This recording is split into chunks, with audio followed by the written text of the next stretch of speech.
Assalamualaikum warahmatullahi wabarakatuh. Kami dari kelompok 1 dan 2 akan mempresentasikan tentang tidak patuh minum obat. Di sini beranggotakan Azara Syahida Firvansa, Naila Zahrani Deta, Alam Akiela, Talita Novenika, Putri Nabila, dan Naila Fatia.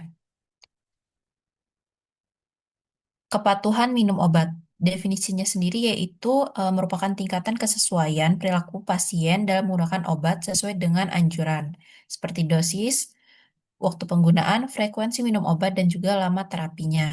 Untuk dampak ketidakpatuhan sendiri yaitu terapi tidak normal, peningkatan risiko komplikasi, kekambuhan penyakit, dan biaya pengobatannya yang lebih tinggi. Prevalensi ketidakpatuhan sendiri menurut WHO menyatakan bahwa tingkat kepatuhan pasien terhadap pengobatan penyakit kronis di negara maju itu rata-rata sekitar 50%. Sementara di negara berkembang dilaporkan lebih rendah, yaitu berada pada kisaran 30-40%. Tujuan dari konseling ini sendiri yaitu nanti meningkatkan pemahaman pasien tentang obat, membantu pasien menggunakan obat dengan benar, mengurangi pasien mengurangi ketakutan pasien terhadap efek samping, dan juga dapat meningkatkan motivasi pasien untuk menjalani terapi. Berikutnya, kriteria pasien yang membutuhkan konseling kefarmasian. Yang perlu dibeli konseling menurut PMK nomor 73 tahun 2016 itu ada 6 kriteria, yaitu pasien dengan kondisi khusus seperti pediatrik, geriatrik, kemudian terapi jangka panjang, misalnya penyakit TB, kemudian yang ketiga yang menggunakan instruksi khusus seperti kortiko dengan tapering down atau off, kemudian pasien yang menggunakan obat dengan indeks terapeutik sempit, kemudian pasien dengan polifarmasi, dan terakhir pasien dengan tingkat kepatuhan rendah. Ini yang perlu di-highlight.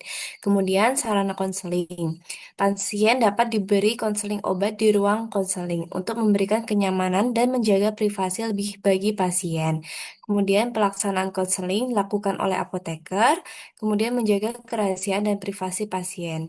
Yang terakhir, pencatatan hasil. Apabila hasil penilaian kepatuhan pasien berada pada kategori rendah, pelaksanaan dilanjutkan menggunakan pendekatan metode Health Belief Model. Berikutnya,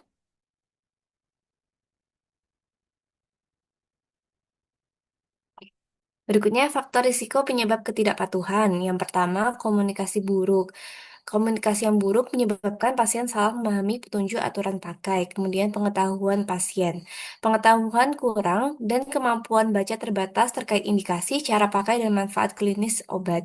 Kemudian efek samping, pasien ketakutan mengalami reaksi obat yang merugikan, kemudian durasi terapi yang panjang, kerentanan pasien seperti geriatrik, yaitu sering tidak patuh karena lupa, kemudian finansial, yaitu hambatan biaya, serta akses transportasi menuju fasilitas kesehatan yang mungkin kurang memadai, dan terakhir karakteristik klinis penyakit. Pasien penyakit kronis tanpa gejala cenderung abai minum obat.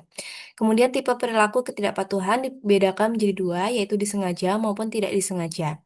Disengaja berarti pasien secara sadar mengubah atau menghentikan regimen pengobatan secara mandiri. Hal ini dapat dipicu oleh ketakutan terhadap efek samping, sikap tidak acuh, ketidakpercayaan terhadap efektivitas obat, hambatan biaya obat yang terbatas, serta kesalahpahaman tentang penyakit.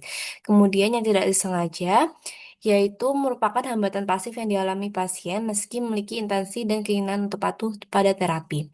Dipicu oleh faktor kelupaan, mengonsumsi obat, ketidakmampuan memahami instruksi pengobatan, serta terjadinya kesalahan dalam membaca etiket obat. Berikutnya, Selanjutnya, contoh kasus untuk pasien yang tidak patuh minum obat. Seorang pasien laki-laki datang ke apotek untuk membeli obat sakit kepala dan meminta obat yang paling cepat menurunkan tekanan darah. Pasien terlihat lemas dan melakukan pusing sejak 2 hari yang lalu. Setelah dilakukan pengamatan, diketahui bahwa pasien memiliki riwayat hipertensi sejak 5 tahun lalu dan sebelumnya rutin berobat ke dokter. Namun, dalam 2 bulan terakhir, pasien berhenti minum obat hipertensi karena merasa sudah sehat dan tekanan darahnya normal. Pasien juga mengatakan bahwa ia sering lupa minum obat karena sibuk bekerja dan merasa bosan harus minum obat setiap hari. Untuk profil pasiennya, nama Tuan Bambang, usia 58 tahun, jenis kelamin laki-laki, didiagnosis hipertensi kronis dengan riwayat kurang lebih 5 tahun. Riwayat pengobatannya amlodipin 5 mg 1 kali sehari, captopril 12,5 mg bila tekanan darah tinggi. Untuk riwayat kepatuhannya itu tidak rutin kontrol dan berhenti minum obat selama kurang lebih 2 bulan. Keluhan dan alasan ketidakpatuhan pasien. Yang pertama, keluhan pasien itu pusing, sakit kepala, tengkuk terasa berat dan mudah lelah. Alasannya merasa sudah sembuh. Kedua, bosan minum obat setiap hari. Ketiga, sering lupa karena aktivitas kerja. Empat, takut ketergantungan obat jangka panjang. Lima, kurang memahami bahwa hipertensi memerlukan terapi rutin. Untuk obat yang diresepkan dan indikasinya sebagai berikut, amlodipin 5 mg, yaitu golongan kalsium channel blocker, indikasi menurunkan tekanan darah pada pasien hipertensi dan membantu mencegah komplikasi seperti stroke dan penyakit jantung. Yang terakhir ada captopril 12,5 mg, merupakan golongan ACE inhibitor, indikasinya membantu mengontrol tekanan darah tinggi dengan melebarkan pembuluh darah. Nah, Kemudian strategi konseling, komunikasi, dan pendekatan. Untuk teknik komunikasi menggunakan pendekatan empati dan non-judgmental. Yang pertama, membangun hubungan dan kepercayaan dengan pasien. Kemudian menggunakan komunikasi yang ramah dan sopan. Kemudian mendengarkan keluhan pasien secara aktif, lalu menghindari menyalahkan atau menghakimi pasien. Kemudian menghormati latar belakang, keyakinan, dan kondisi pasien. Kemudian menggunakan bahasa sederhana dan mudah dipahami pasien, dan melibatkan pasien dalam mengambil keputusan terapi. Untuk motivational interviewing dalam konseling, yaitu digunakan untuk meningkatkan motivasi serta kesadaran pasien untuk selalu patuh dalam proses terapi. Prinsipnya digunakan untuk menunjukkan empati, mengembangkan kesadaran pasien terhadap masalah, mendukung keyakinan diri pasien, menghindari konfrontasi langsung, dan membantu pasien menemukan solusi sendiri. Teknik yang digunakan itu bisa open-ended question, active listening, reflection, positive reinforcement, dan summarizing. Next.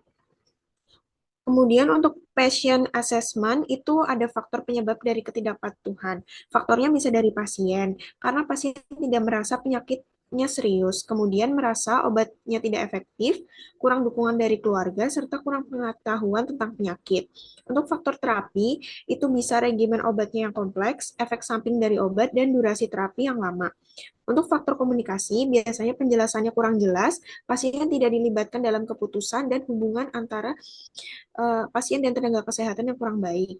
Kemudian untuk teknik asesmennya, itu menggunakan pertanyaan terbuka, mendengarkan pasien tanpa menyela, kemudian mengidentifikasi hambatan yang dirasakan oleh pasien, kemudian mengevaluasi pemahaman pasien terhadap obat, dan mencari solusi bersama pasien.